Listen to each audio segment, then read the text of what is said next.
Hello. Hello. Good evening, good evening, good evening. Yes. We are the Davisons. This is the Davison intervention. Absolutely. Welcome back. Yeah, I'm super duper excited, Kenneth. I am too. For one, I'm super excited because y'all, it's Black History Month. We're celebrating Black History Month. Yes. We love Black love. We love Black Lives Matter. Anything. We just love that. Yes. Love Black love. Yes. I was excited about that, but I'm also excited about you all. I'm gonna tell you what y'all help. Y'all help with y'all subscriptions because y'all have been subscribing. Right. Y'all been liking it. Y'all have been sending comments. We are super duper. Y'all helped us reach our goal for this month. Yes, thank you. We got like over 100 subscribers, and we're excited about that. Thank you. Thank y'all so much. Thank you. Thank you. Because this platform would not even be here without you. So I just want to tell you all, yes, thank you so much, and we really appreciate y'all. So y'all, this session is because of all the we've gotten. I'm talking about tons of questions, from men, from women, from singles, from couples. Yes, and we appreciate that. We do. We appreciate all of that. Yes. So what we're going to do tonight is we're going to try to answer some of those questions tonight, and kind of it's just it's just a multitude of questions. They're coming from season 1. I mean, episode 1, episode 2, episode 3, and episode 4. Yes. They're not going to be in any specific order, but we just wanted to make sure again. Before I get started, make sure y'all continue to subscribe, you like, share, and hit that notification because it's every Monday at 6:30. The Davison intervention is coming live to you. And we love comments. We love those comments, Keep on coming. Keep on coming. So, Kenneth, I just got a question where it says, when do we talk? So, on that season, episode 1, when we were talking about when do we talk, someone asked, how can we do that? I guess the couple was asking, when do we talk? How can they do that with each other during this time? And I guess they're saying during this time of pandemic, how can they really come together and talk because they're kind of like stressed out from what I understood that they was talking about, with the COVID. They're in with each other. They got the kids.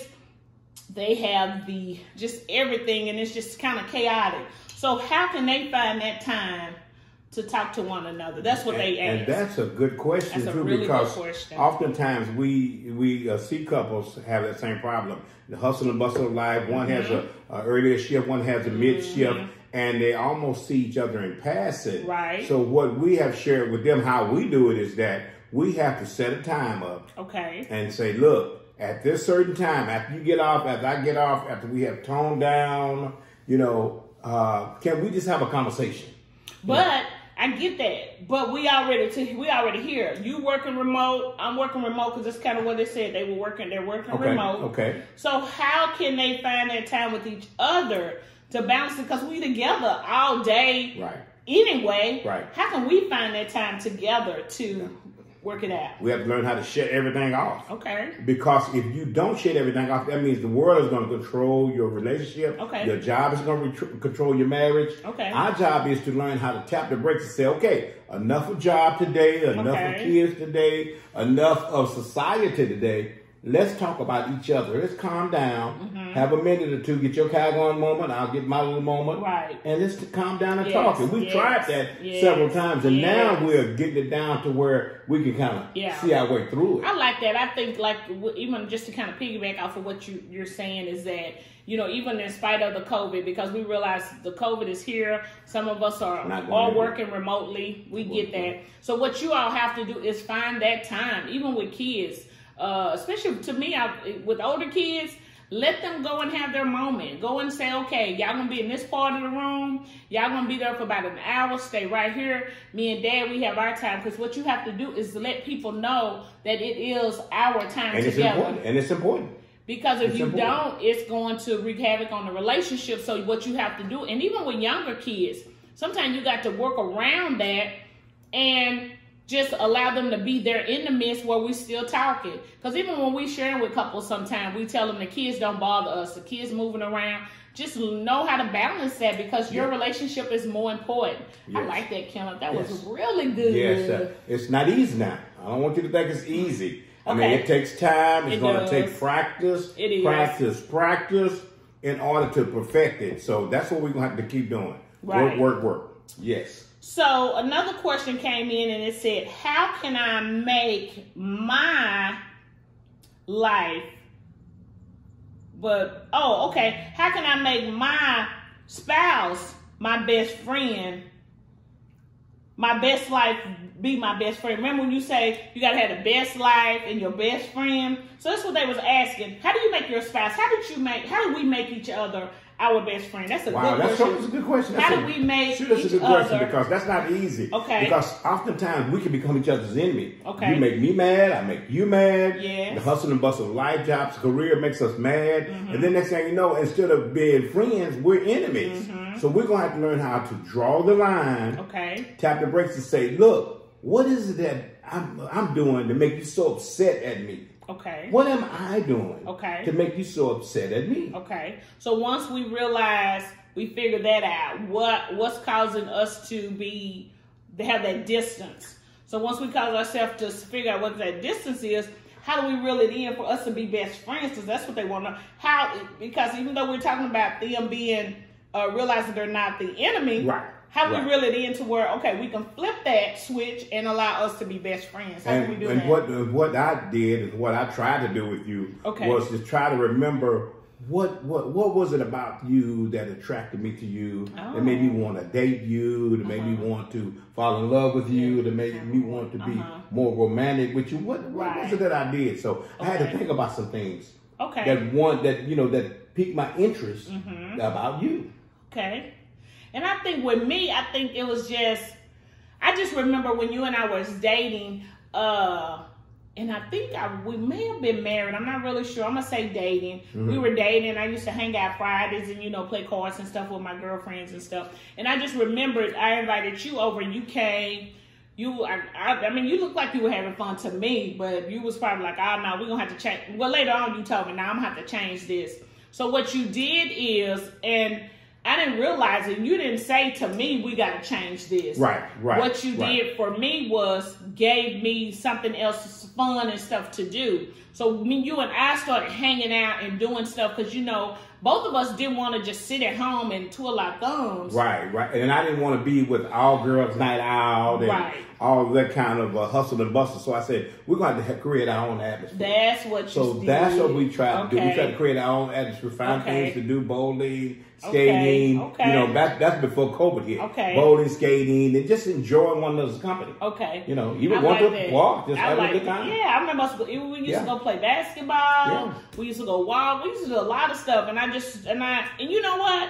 Now that I think about it, I didn't feel like that you was pulling me away from anyone. Because you was enjoying it, wasn't you? Oh, yeah, I was having a good time. I was having a good time. Yes. It wasn't like you was, let me just pull away. Right. And so I think a lot of times that's the way we look at like we're missing out on something. Yeah.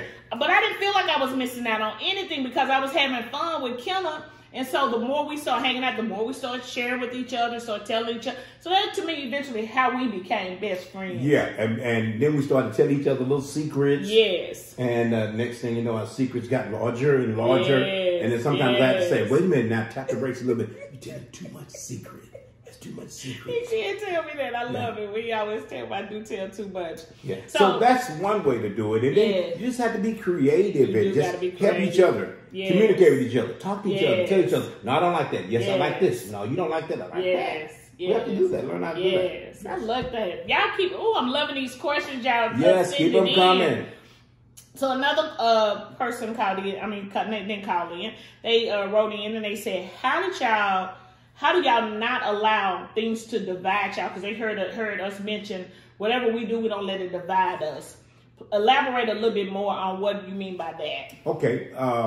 One of the things, issues come up, and they come up all the time. Okay. We have debates, we have issues, we have problems that come up. We do. And our job is to learn how to take one problem at a time. Okay. Just because I don't see it your way. Okay. And just because you don't see it my way, doesn't mean that I don't understand it. It's just that I hadn't seen it from your point of view yet. So what you're saying is just because I haven't seen it from your way and you haven't seen it from my way, just mean I just haven't seen it from your point of view. Basically right, and because situations come up. Don't mean I'm right and you wrong. Right. And situations come up and they will arise, and we try to tackle one problem at a time. It's hard. It's hard. It's not easy. We try best because sometimes they come in waves. I mean, we have problems coming in waves, issues, problems, situations, bills, stressed out things that stress you out. And our job is to try to tackle it one at a time. We may not resolve all the issues, but at least we have it on the table so we can talk about it.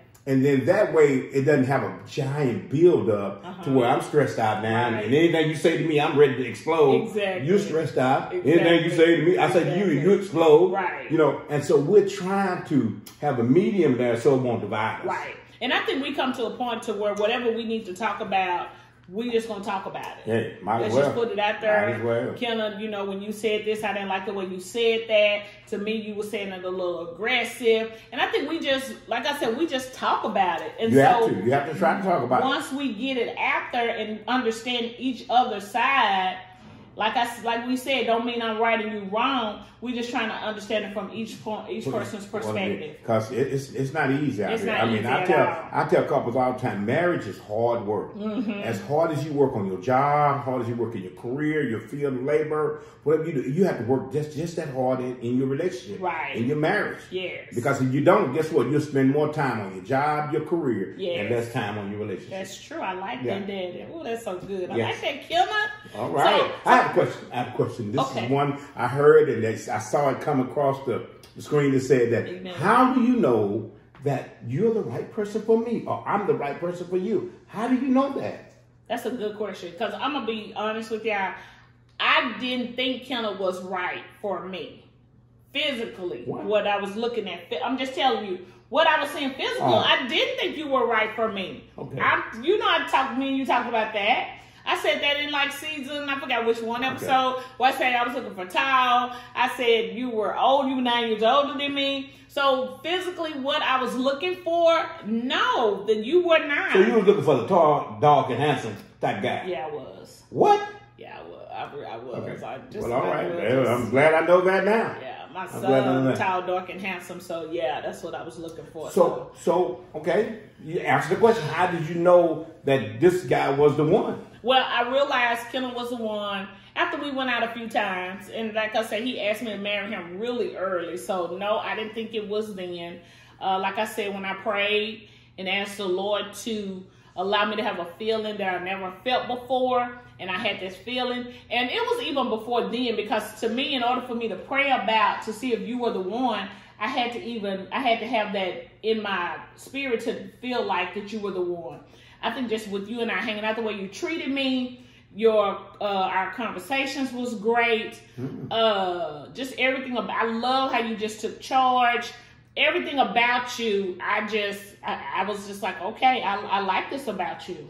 And I thought about that. This about you. Thank you. And I thought about that question too, and it just blew my mind every time. It blows my mind every time I think about it, because I was 2 years into a 2 years into a divorce or whatever was going on. And I said, I ain't gonna find no woman. I don't see one. I tried this, that, the other, and I just asked the Lord. I said, Lord, this is what I wanted a woman. I said, I want her to be this age. I want her to look like this. I want her to be just like this, Lord. This is what I wanted. Right. And I had already written it down, had it in my mind and in my spirit. And just when you popped up like you did, and I mentioned that, how you popped up at a picnic, and you came out it's like you came in the woods, and out of nowhere you just popped up with this crazy question of, hey, how come I can't find no good Christian man? For Christian women, I'm find a good Christian man. And then that's what I said. Pushed on all back off into the woods, and I'm like, Lord, is this the one right here? And Jesus looked at me and said, yes, that is the one.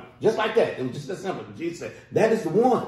I said, well, okay, Jesus, this is what I want. And so I started trying to pursue you then. You didn't know it. Little did you know that Jesus and I already knew you were the one. But it was amazing how he had the conversation with you, but hadn't had the conversation but with he had to work Leah. on you. I guess he had to work on you a little bit. He knew you was going to be a rough customer. He knew you was going to be a rough customer. He said, you go ahead on and you keep doing what you're doing. So. And let me work on her. Because he had to work on you. You're a rough customer. And Jesus knew it. So, hey, that's what happened. And so I just tried to be obedient. I just tried to be obedient and pursue her. Even after you rejected me a couple of times. After I asked you to marry me, you rejected me a couple of times. And I asked the Lord, you sure this is the one? And Jesus said, son, just be patient. I got her. And I had to be patient and wait. And man, I look back 25 years, and I'm like, Jesus, you knew exactly what you were talking about. Man, that was one of your that was one of the questions. Like, how did you know that she was the one you wanted to spend the rest of your life with? Yes, that's what I was saying. And Jesus, I said, and from that day on, I said, Jesus, I got to follow you because you know what you're talking about. So that's how I knew that you were the one. Because he just kept having me pursue you, regardless of how many times you rejected me, regardless of how many times you kind of threw off my little plays that I throw on you. And I just said, Lord, I'm just going to keep following until you give me. Okay. Well, also, this go hand in hand with that question. Okay. It's asked Kenneth, and it said, Kenneth, excuse me, it said, after LAVIDA stood you up 2 times and turned you down twice for the engagement. Yes. How did you keep, what motivated you, or what kept you going to even pursue her? Yeah, because that was very strange to me. She said no. She stood you up twice. Yeah. Then she told you no twice. What made you continue to pursue her? I mean, I had to really have faith to believe that Jesus knew what he was talking about. Okay. Because he's the one kept telling me to just keep do what I asked you to do. Keep going, keep pursuing her, and you know it'll pay off in the end. And I was like, man, I have never chased after one, really not chased, literally. I got you. But I've never chased after a woman like this. Yeah. I said chase. I got you. After a woman like this in my life. So, God, this has to be the real thing. Because if I'm putting all this effort forth and everything, it doesn't seem like it's going anywhere. So I had to keep trying because guess what? Little did I, I'm just saying this now because 25 years ago. I know. I had invested. I thought I had invested so much in you. Sorry. Are you serious? I thought I had invested so much in her. I said, I got to keep going, Lord, because we had invested so much time, our talent, our influence into her. We had to keep going.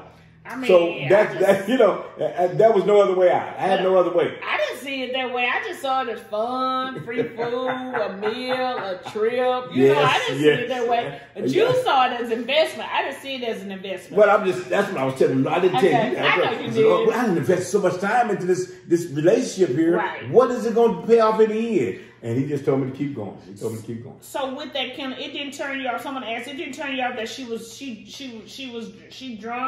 not drunk, but she was drinking, and you did, and because you said you were sold out for Jesus, and that didn't appear to you that y'all were unequally yoked? It kind of tweaked it kind of tweaked me. I said, because yes, one minute she's here, and the next minute she's here, and it did kind of shake me a little bit. I'm like, wait a minute now. I thought she was a Christian.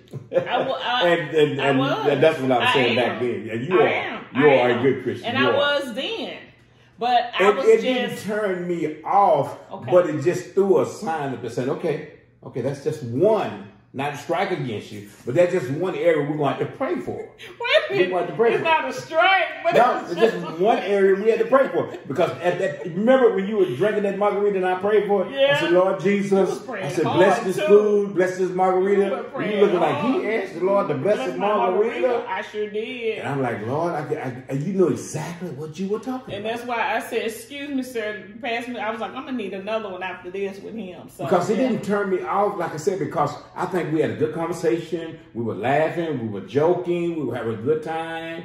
And, that was something I wanted. I wanted a person that I could spend some time with, that I could have a good time with and laugh and joke and enjoy each other's company. Okay. Because I didn't even think of us being unequally yoked. At the time, since you asking that, Kenneth being sold out and me still kind of straddling the fence, that's the way I call it, I felt like I was just, and I'm serious, at my age, I felt like I was having fun. Me and Kenneth just hanging out. We eating every, you know, he'll call me on Fridays. We'll go eat. I was like, oh yeah, we can go have a meal.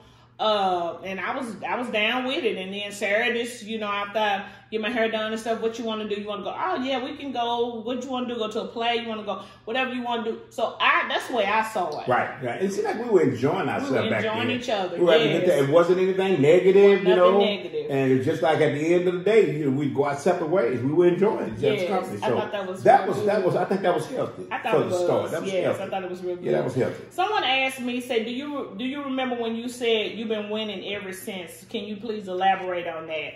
Yeah, when I was talking about me winning ever since, I was talking about, even though Kenneth and I made a bet about a game and that he would take me out and I would take him out. When I'm saying winning, I don't mean winning as far as me winning football games. I'm talking about winning with Kenneth. I'm talking about winning with Kenneth. Because I always tell people, the Lord didn't give me what I wanted. He gave me what I needed.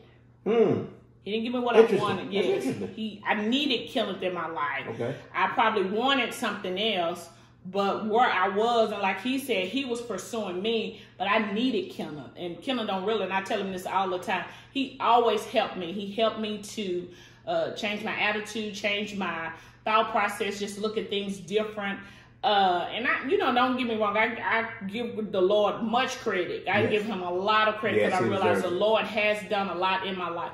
But I realize when you have someone there beside you physically that can encourage you and help you and allow you to see things different, that's what Kenneth does. That's why I always tell you that the Lord gave me what I needed, not what I wanted. And I needed you in my life. Too. I needed you. And it worked the same with me because I was kind of set in my ways too. I was kind of like, it has to be this way or I can't see it any other way. And then the Lord had to soften me up too and say, you don't have to be so hardcore. You don't have to be so pushy and shovey. You don't have to make her read a Bible and make her pray all the time and make sure she's reading the scripture. I had to back up off of that. And when I back up off of that, that helped you to, you know, read your scriptures on your own time, study the word on your own time. Because I wasn't trying to force the word on you, but in essence, it looked like I was trying to do it. And have you read the Bible tonight? Right. Have you prayed tonight? You know, I was kind of seeing myself doing that. And the Lord had tapped me on the shoulder and said, I didn't do you like that.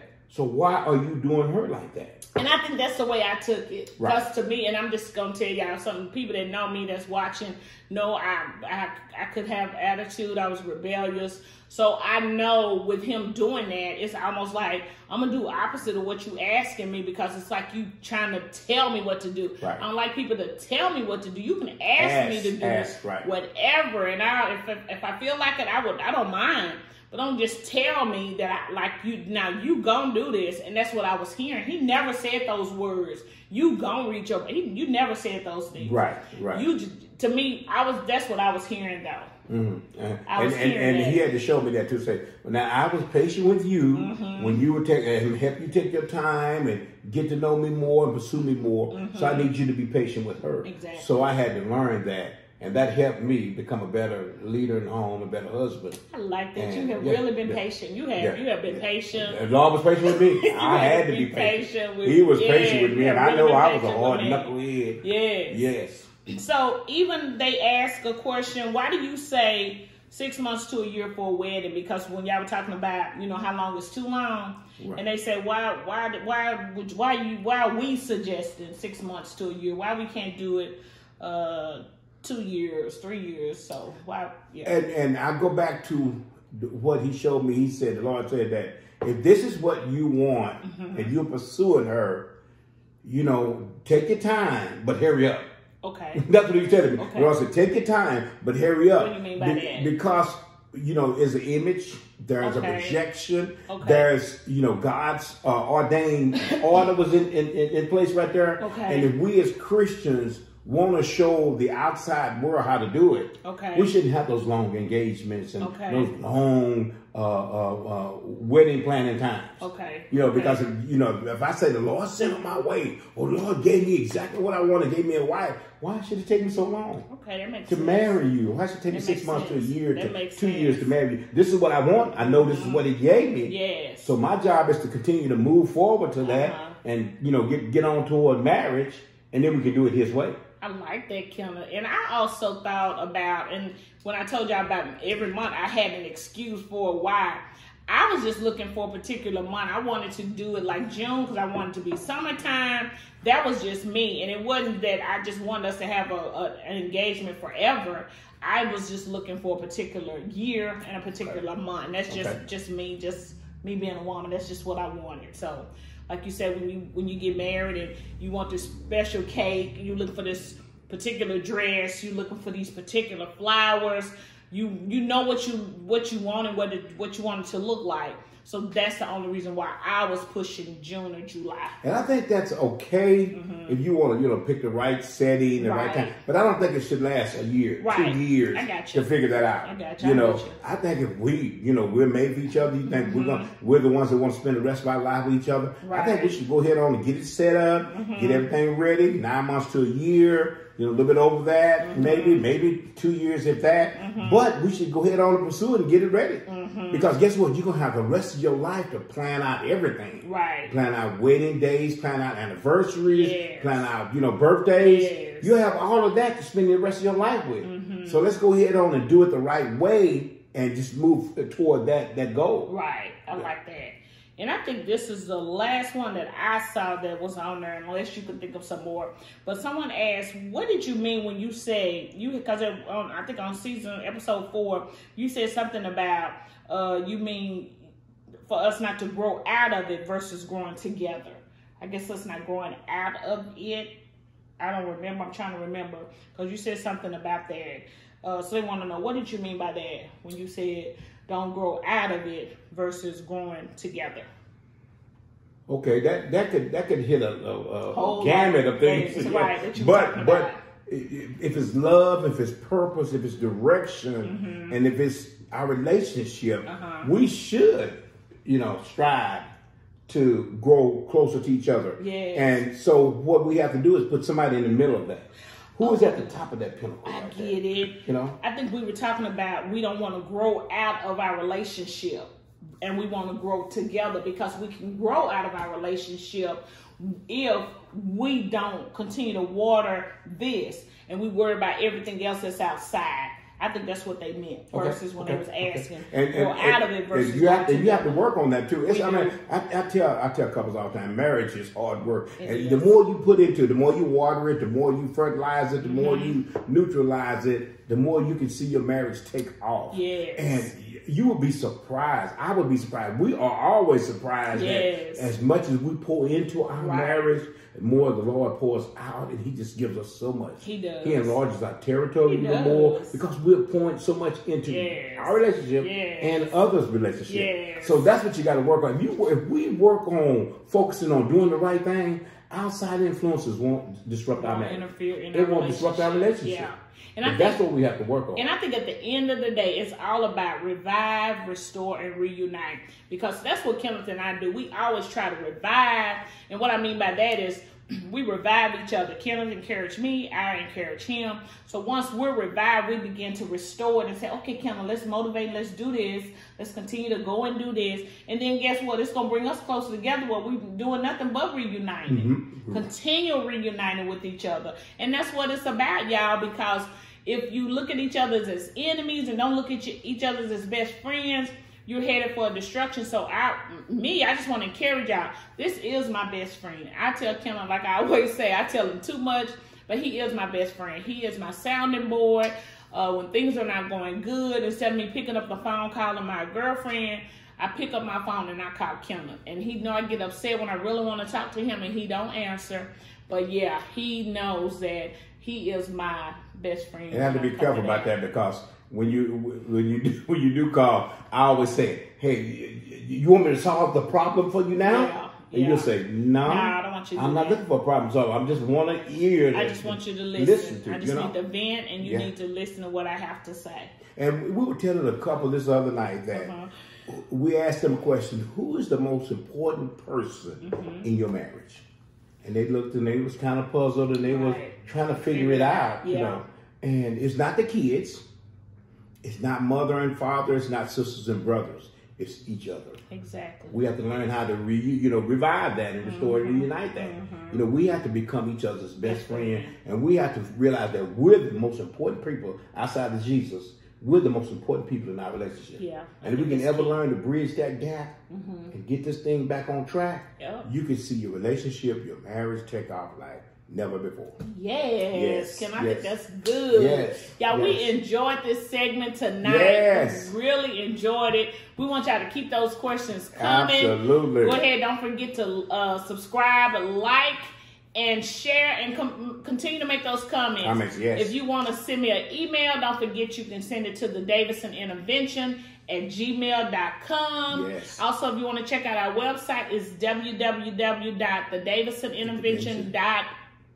Yes. So go ahead and continue to subscribe, like, hit that notification, and check us out every Monday, 6:30. We're going to come to you. Thank you, and y'all have a good evening. Yes, thank y'all.